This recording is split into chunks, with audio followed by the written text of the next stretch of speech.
ઋતુમાં કચેરિયાની માંગમાં વધારો થયો છે। અમદાવાદમાં કચેરિયાનું ધૂમ વેચાણ થઈ રહ્યું છે। ગત વર્ષની તુલનામાં આ વર્ષે કચેરિયાના ભાવમાં વધારો થયો છે। સફેદ તલના કચેરિયાનો ભાવ 240 રૂપિયા કિલો થયો છે, તો કાળા તલનું કચેરિયું 280 રૂપિયા પ્રતિ કિલો મળી રહ્યું છે।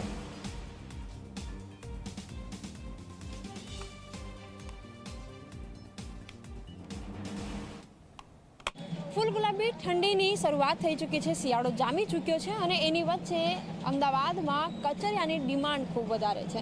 હાલ જે પ્રમાણે જે તલની તાસીર ખૂબ ગરમ હોય છે અને એના જ માટે અત્યારે તેનું સેવન કરવું આરોગ્ય માટે એટલું જ સારું છે અને એના જ દ્રશ્યો હાલ આપ જોઈ રહ્યા છો। જે કાળા તલનું કચરિયું છે એની ડિમાન્ડ વધારે છે, એટલે 280 રૂપિયા કિલોના ભાવે, અને સાથે જે સફેદ તલનું કચરિયું છે એ 240 રૂપિયા કિલોના ભાવે મળી રહ્યા છે।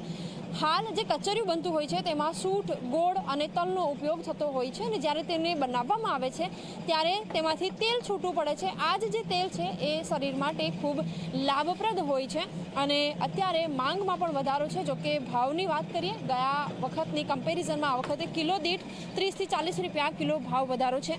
વેપારી આપણી સાથે ઉપસ્થિત છે, એમની સાથે વાતચીત પણ કરીશું। એની પહેલાં આપ દ્રશ્યો હાલ આપ જોઈ રહ્યા છો કે જે કચરિયું છે ફ્રેશ અહીં તૈયાર થઈ રહ્યું છે અને હવે જે વેપારી છે એમની સાથે પણ વાતચીત કરીશું। એમને પૂછીશું કે કેવો ભાવ છે, ડિમાન્ડ કેવો છે। અચ્છા, આપ જણાવો આ વખતે ગ્રાહકી કેવી કચરિયાના ડિમાન્ડ માટે? કચરિયામાં ઠંડી ગ્રાહકી સારી છે અને કાળા તલમાં કચરિયાની ડિમાન્ડ વધારે છે, તેથી કાળા કચરિયામાં ગઈ વર્ષ કરતાં 30 થી 40 રૂપિયા ભાવ વધારો છે અને કાળા તલનું કચરિયું સ્વાસ્થ્ય માટે સારું હોય છે। અચ્છા, ભાવ શું ચાલી રહ્યો છે અત્યારે? સફેદ તલના કચરિયાનો ભાવ શું, કાળા તલના કચરિયાનો ભાવ શું? સફેદ તલનું કચરિયું 240 રૂપિયા કિલો છે અને કાળા તલનું કચરિયું 280 રૂપિયા કિલો છે। બિલકુલ, શિયાળાની શરૂઆત જ્યારે થતી હોય છે ત્યારે કચરિયાની ડિમાન્ડ વધી જતી હોય છે અને એ જ ડિમાન્ડને લઈને અત્યારે તૈયારીઓ વેપારીઓ કરી રહ્યા છે। ફ્રેશ કચરિયાની ડિમાન્ડ ખૂબ વધારે છે અને કારણ કે તલની તાસીર ગરમ હોય છે તો એનું સેવન કરવું પણ એટલું જ આરોગ્યપ્રદ છે। કેમેરામેન તુષાર શાહ સાથે સપના શર્મા, ઝી 24 કલાક, અમદાવાદ।